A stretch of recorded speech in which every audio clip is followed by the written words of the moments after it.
everybody. This is the Algebra 2 video on section 2.2.4 for Monday, November 6th. Since I'm going to be out, I want to make sure that you guys have everything you need to be successful today. Second hour, I'll be out all day. Third hour, I'll probably be back towards the end. So in this section, we did talk a little bit about circles on Wednesday. And there's going to be some points within the video where I'm going to ask you to just pause it and then do some math, because I might do it a little faster than what you might feel comfortable with, okay? Also, whenever I'm doing this, if I have the need for graph paper or other paper, please make sure that you are also reaching for graph paper and other paper. I know the first one I do have some graphs here, so that should be helpful. Okay, so today we're going to be graphing nonfunctions. We talked about the most popular nonfunction as being that of the circle. So in this lesson, our learning target is to be able to transform nonfunctions. In this lesson, you're going to consider two new parent graphs that are different from ones that you have seen in the past because they're not functions, although the circle you have seen. You'll investigate them and apply the knowledge you have gained in this chapter to transform them. You will identify ways in which these new equations are different from the functions in which you have been working with. Okay. So in the first question, question 132, and we won't be doing all of them, we're just doing the ones that we've decided as a team that we're going to do. We're not going to use a calculator. So begin by fully investigating x equals y squared and x squared plus y squared equals 25. Now, given what we did last week, some of you may know what that is, but we're going to end up using a table for that, okay? So without using a graphics calculator, make a table and a graph for each equation. So the first one I'm going to do is x equals y squared. So the question always becomes like, what is it easier to use? Is it easier to put numbers in for x and figure out the y? So like would I put like 5 in for x and figure out what y I square to get that? Or is it easier to put a number in for y? In this instance, I think it's easier to square a y and find the x. So I think to myself, okay, what kinds of numbers can I square? I can square positive and negative numbers. So my inputs this time, which are actually your range, which is crazy because we usually do everything in the x's, we're going to go -3, -2, -1, 0, 1, 2, 3, and I can go with 4. When I made the tables, I only went so far. I might have to go longer in other tables. But this makes sense, you guys, because it's easier to square y's to find the x's. So -3 squared gives me 9. So my x would be 9. That makes sense because 9 is equal to -3 squared. If I square -2, wouldn't that be 4? If I square -1, that's 1. 0 squared is 0. Putting 1 in there for y, 1 squared is 1. 2 squared is 4. 3 squared is 9. And 4 squared is 16. I think we've done something before where we didn't quite get everywhere. So then I'm going to graph this. So I'm going to have a point at 9, -3. I'm going to have a point at 4, -2. I'm going to have a point at 1, -1, 0, 0, 1, 1, 4, 2, 9, 3. I can't get the last one on because I can't go up to 16. So here we go, you guys. I'm going to connect these. Okay, this is it's a parabola. But it's a parabola on its side. And it makes sense from what we talked about last week for it not being a function because this input of like 4 has two outputs, right? So that input of 4 right here and here has two different outputs. So that's why it's not a function. So that's something new. It's a parabola on its side. They call those sleeping parabolas. All right, the next one I have here is I have x squared plus y squared equals 25. Now, for this one, it's like, okay, is it easier to find the x squared or is it easier to find the y squared or what are we going to do here? And so this is going to be kind of interesting for me because I'm not really sure how we're going to go about doing this. But we are going to start with, first off, some of you may know what this is, and I totally do. But if I would go in and start picking some numbers, okay? So let's just say, I'm going to use a different sheet of paper because I don't think this is going to work. But let's say that my x value, let's say I made an x value of 9, you guys, okay? So let's just say I put 9 in for x, and I would have 9 squared plus y squared equals 25. Well, 9 squared is 81, right? If I subtract 81, can I square a number and get, I don't even know, I don't even care what 25 minus 81 is because 25 minus 81 is a negative number. 25 minus 81 is -56. Can I square any number and get -56? No, I can't. So here's the deal. I can't pick just any darn number for x because like 9 was way too big. So the question becomes, what can I use? When I did the math, you guys, did you see that at one point I took that 81 and I subtracted 81 from 25? So the question becomes, what can I subtract from 25 that would still give me a y squared? Well, can I subtract 25? I could. What x do I square to get 25? Well, it looks like I'm gonna have a 5. So I'm gonna pick an x of 5 because that works, okay? And I'll show you why 6 doesn't work. But I'm gonna use this as scratch paper just because I know my resource page is gonna run out of space, okay? And I think you guys can still see that. All right, so let's put a 5 in for the x. We're gonna have 5 squared plus y squared equals 25. 5 squared is 25, that's plus y squared, and that equals 25. Subtract 25, y squared equals 0. So the square root of this would be y equals 0. So there is a point at 5, 0, okay? Now, to further kind of look at things and why 6 would not work for an input, again, we're doing x squared plus y squared equals 25. All right, let's just try an input of 6 and show you that it doesn't work. If I take 6 squared plus y squared, and that equals 25, sorry, this would be 36 plus y squared equals 25. We are not having great luck with this pencil. Subtract 36. All right, I'm getting, what, like -9 equals y squared? Again, I cannot take any number squared and get -9. So therefore, it should make sense that I am only gonna choose numbers here, you guys, that give me, like in this spot, a 25, because I can take 25 minus 25, okay? So the next one I'm gonna do is 4. I'm gonna put 4 in for my x, okay? So again, it's x squared plus y squared equals 25. I'm gonna make sure you can still see this, but let's put 4 in there. I'm gonna try to make this a little better. So again, let's do x equals 4. Okay, here we go. So we're gonna take 4 squared plus y squared equals 25. Well, 4 squared is 16 plus y squared, and that equals 25. Subtract 16. Y squared equals, that's 9. Take the square root of that. Oh, wouldn't y equal, what's the square root of 9, you guys? It's 3, or it's -3, right? Because 3 times 3 is 9, or -3 times -3 is also 9. So y would equal plus or minus 3. That means for an input of 4, I can get outputs of 3 or -3, okay? So let's see what we got here on this resource page. So I put 4 in there. My y could be 3 or -3. So far I have a point at 5, 0. And at 4, I can be at 3 or -3, okay? Makes sense that I'm gonna have this non-function, I think. Next, let's throw 3 in there. See what happens with 3. X equals 3. So we're gonna have 3 squared plus y squared equals 25. 3 squared is 9 plus y squared, that's gonna equal 25. Subtract 9. Y squared equals, what is that, 16? Take the square root. Same thing, y equals, what's the square root of 16? It's positive or -4, because 4 times 4 is 16, and -4 times -4 is also 16. So that means when my input is 3, my output is 4 or -4. All right, feel pretty good about that. All right, the next one I'm gonna do, oh, sorry, I should graph that too. At 3, I should be at 4 or -4. I feel good about that. All right, so here's the deal. With 2, here's the thing. Let's try x equals 2. You guys know that I really like nice answers. So we're gonna take 2 squared plus y squared, that should equal 25. 2 squared is 4, 4 plus y squared equals 25. Subtract 4, y squared equals, that'd be 21. If I take the square root of 21, you guys, it does exist. It's like 4 and change, but I don't wanna use that because it's not nice. So I'm not gonna use an input of 2. 2 doesn't seem to be a great one. Let's try 1. So I would have 1 squared plus y squared equals 25, equals 25, my bad. 1 plus y squared equals 25. Subtract 1, y squared equals 24. If I take the square root of both sides, you guys, yeah, I can take the square root of 24, but it's nasty. Again, it's just short of 5, but I wanna use that, okay? So let's see if I can use an x of 0, see what happens with an x of 0.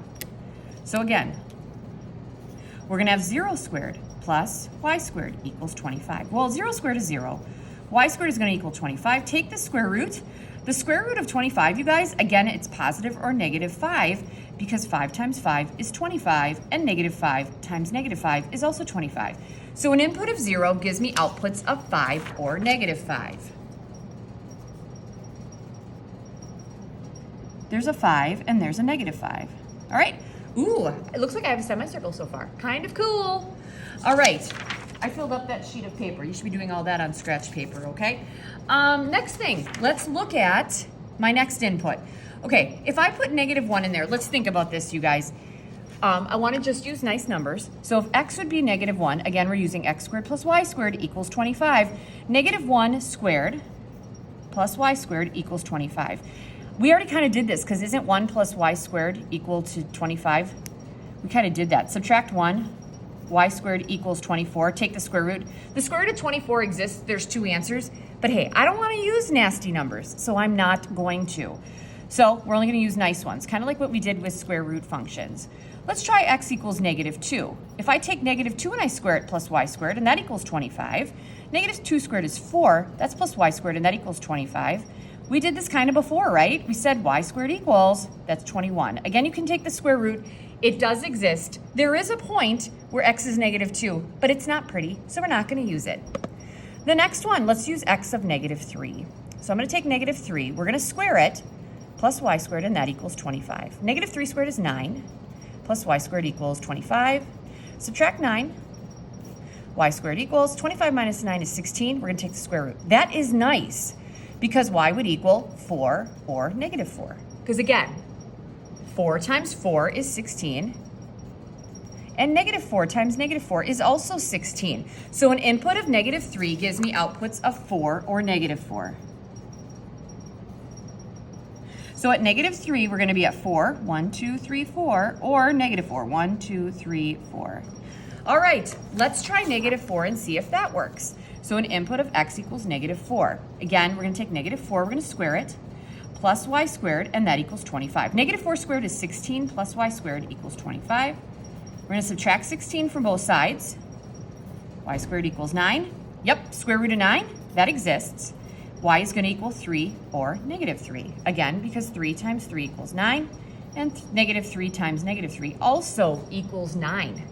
So an input of negative 4 gives me outputs of 3 or negative 3.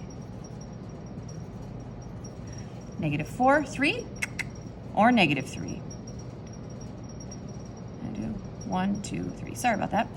All right, let's go with negative 5. Let's see if that works. X equals negative 5. So we're going to take negative 5, we're going to square it, plus y squared, and that's going to equal 25. Negative 5 squared is 25, plus y squared equals 25. We're going to subtract 25. Y squared equals 0. Take the square root. The square root of 0 is 0. So when our x is negative 5, our y is 0. So I'll put that right there. There's only one answer there, which is kind of nice. Okay, next. Let's try x of negative 6. So I'm going to take negative 6. We're going to square that, plus y squared, and that should equal 25. Negative 6 squared is 36, plus y squared equals 25. Subtract 36. Y squared equals, what's that, like negative 11, I believe? Yeah, no, negative 9, I'm sorry. Can you take the square root of a negative 9? No, you can't. So it looks like our x's, our inputs, you guys, can only go from 5 to negative 5. And we did have answers, like we talked about how we'd have like little decimals at, like it was going to be 4 and change at 1 and 2. So here we go. We're going to make a circle. And then we're going to make sure we answered the question. So they're welcome to my non-function, which makes sense because inputs gave me more than one outputs. So it says, without a graphics calculator, which I did, make a table and a graph for each equation. I totally just did that. All right, I'm going to set this aside and see if I have to, and you guys have this in front of you, for the next one if I need it. Okay, Maribel and Lisa were working on this problem. Maribel was making a table for x equals y squared. X equals y squared, you guys, was the very first one. It was this parabola. They call this a sleeping parabola because it's like on its side. Yeah, so original, right? All right. So they were making a table for x equals y squared. For the y, or the x value of 4, she found the y value to be 2. Lisa was watching and said, wait, an x of 4, there is another possible number for y. What did she mean? Okay, so for an x of 4, x value of 4, okay, so let's see here. Oh, sorry.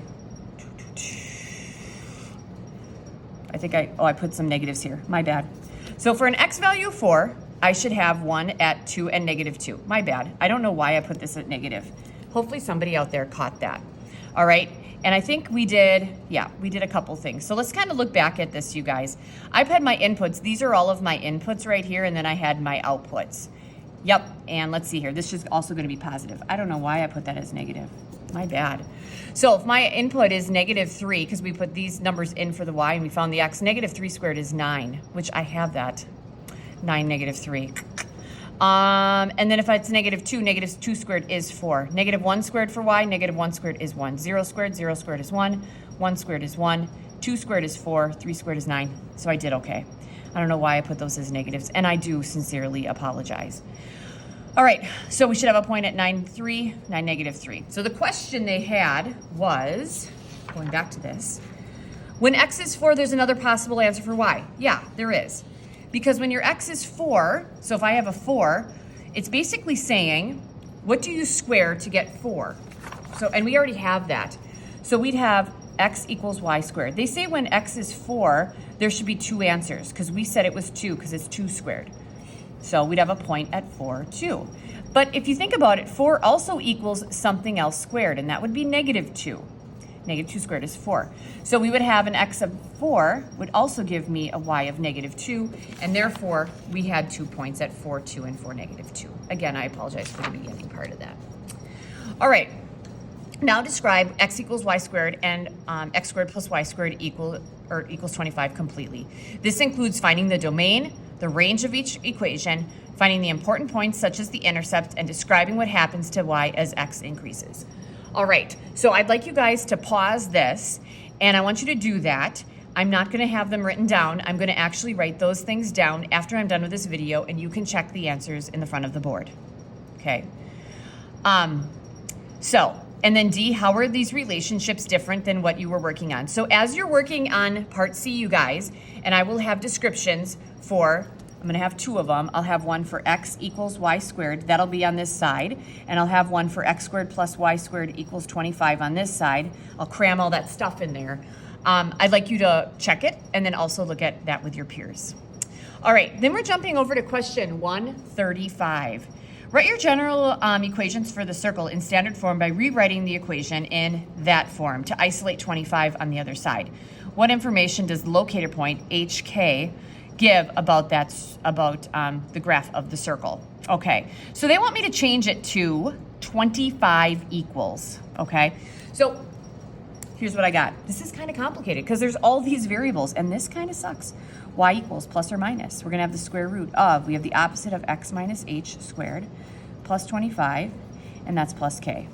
All right, so that is the general form of a circle. It doesn't look great, but hey, it's going to in just a bit. So the first thing I'm gonna do is I'm gonna subtract k from both sides, okay? So I'm gonna have y minus k, I probably don't need parentheses yet, sorry. That's gonna equal plus or minus the square root of the opposite of x minus h squared plus 25. All right, guys, the next thing we're gonna do is get rid of this square root, and we are gonna square both sides. When I square both sides, it doesn't matter if this is positive or negative, because if I square anything, what's the answer? It's always positive. So we're gonna have the opposite of x minus h squared plus 25.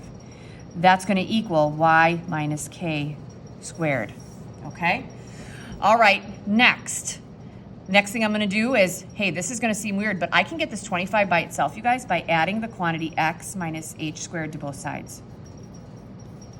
And that would be x minus h squared plus y minus k squared equals r squared. Or, I'm sorry, equals 25, my bad. All right, and so that would be it. Now, h and k for this one, you guys, what information does the locator point HK give you? That is your center, okay? We actually talked about this when we had x squared plus y squared equals r squared. That was what we talked about on Wednesday, on Wednesday. That's the radius squared. Would it make sense that h and k here would be 0? So this tells you that the center of the circle is at 0, 0, and the radius is equal to the radius squared. That'd be 5. Guys, that's the exact equation that I just had here, okay? So there you go. So I wrote that general form. What information does the locator point HK gives us the center of the circle.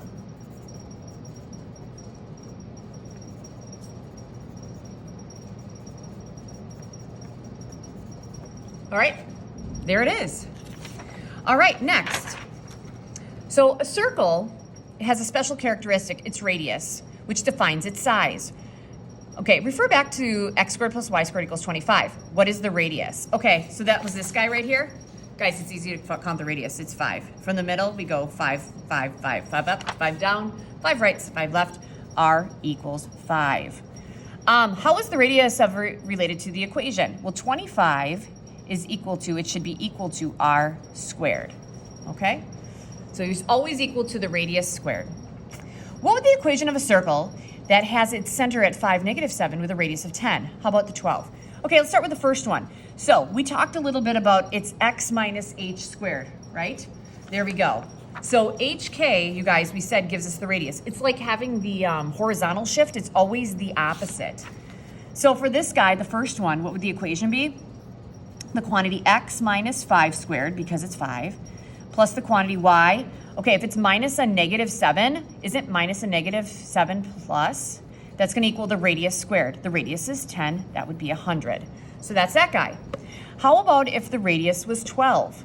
Okay, same center. So it's x minus my x coordinate, which is 5. We're going to square that.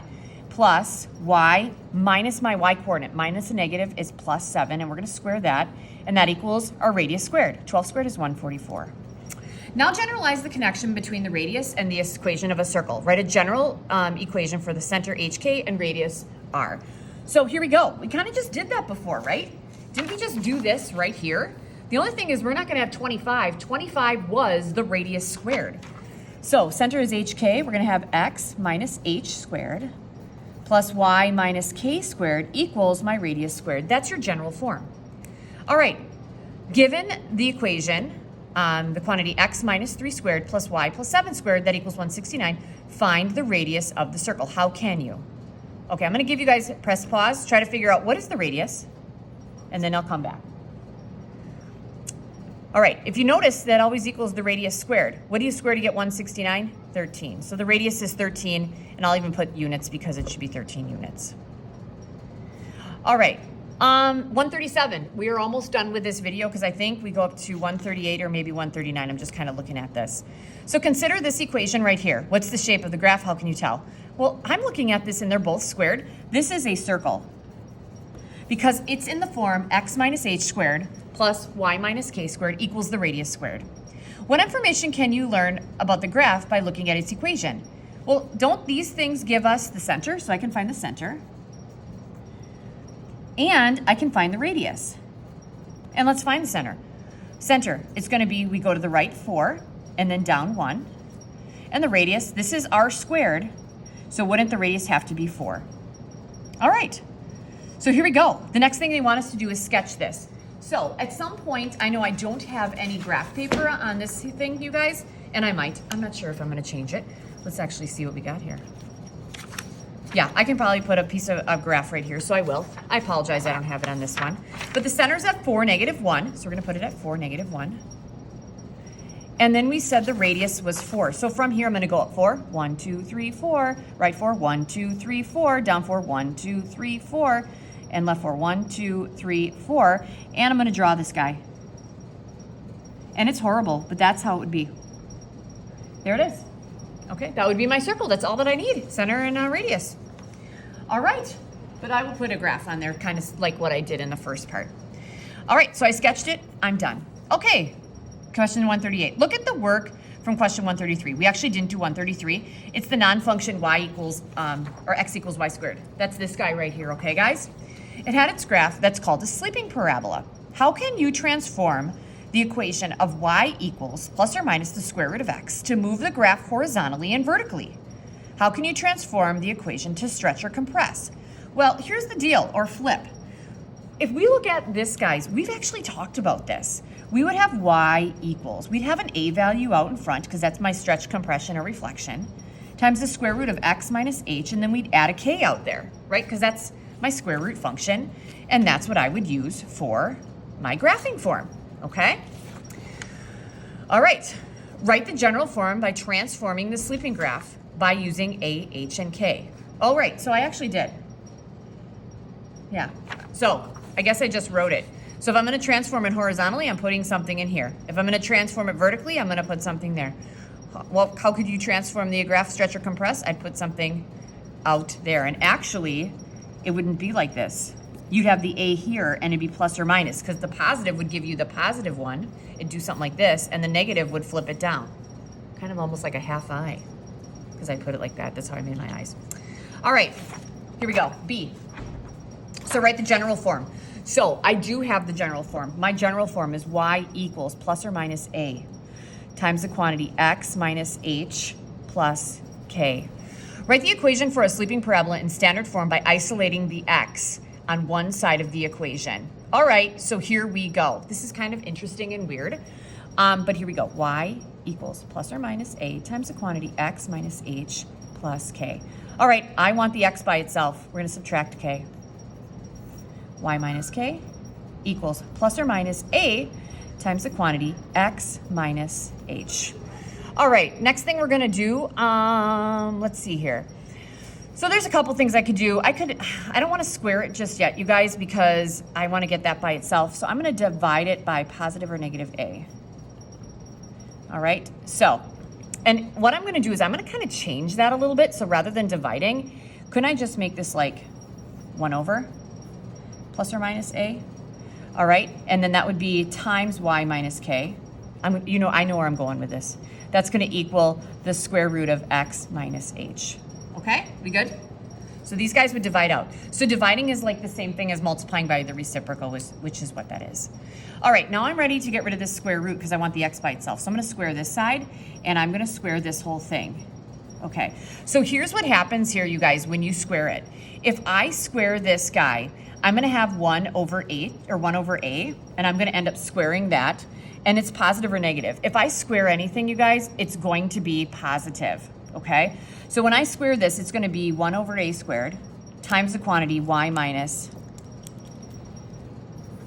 k squared, okay? That's gonna equal x minus h. All right, then I'm gonna add h to both sides, okay? So next thing I'm gonna do, I'm gonna take this guy, I'm gonna have 1 over A squared times the quantity y minus k squared. Pencils are not working for me today. Plus k. And this should be plus h, my bad. Okay, and that equals your x. So here's the deal, you guys. These are non-functions, and when I square things, because I don't want to, this guy right here, we're actually not gonna square. That's gonna actually it's gonna actually be a weird kind of compression, and it's gonna be a compression that ends up making it go horizontally or vertically. It's kind of interesting that way. And that would be your transform graph. All right, so there you go. Big highlights for this thing. Writing the equation for a sleeping parabola, just kind of did that. Although this, rather than having 1 over A squared, you're gonna see this as B because it's a different kind of transformation. B times the quantity y minus k squared plus h, and that's gonna equal x, okay? B's gonna come more into play whenever we talk about trig functions, okay? And we actually did not have a B in this guy. And the reason we did not have a B in this guy, you guys, is because our parabola was just going, we had a regular shift. If you look at it from here, we went up. We're not thinking about going up 1, we're going to the right 1, and then we're going to the right 4, and then we're going to the right 9. So we're actually stretching it out this way. It'll be differently that way. And that stretch is what we call a B value, which is a horizontal stretch, which again, we talk about hugely in sine and cosine graphs. You guys won't have to worry too much about those until the end, but I know that looks kind of different, but they just give it a B value. All right, so there you go. At this point, you're ready to get your homework. I will see you later. Bye.